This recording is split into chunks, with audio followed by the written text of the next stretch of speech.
यीशु राजा, पाप से बचई है हमरा तोहरा यीशु राजा।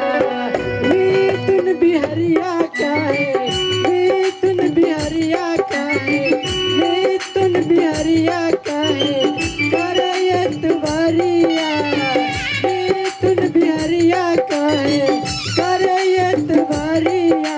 सुनाए दीदी सुनाए भाई करला सबके तैयारी, इसके जन्मदिन आ गया, इसके जन्मदिन आ गया, इसके जन्मदिन।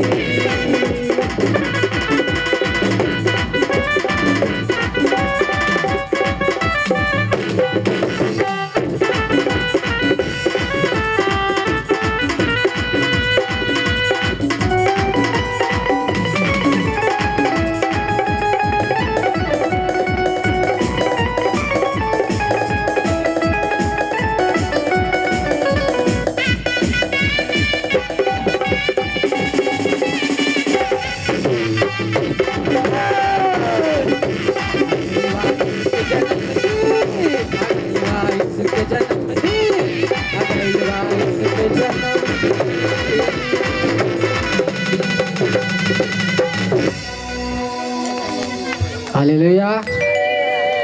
सभी को जय मसीह करता हूँ। और है उनका दुख है। जोरदार ताली के साथ जो है हमारे मिथुन जी का जो है धन्यवाद देते हैं। लगले है। अच्छा।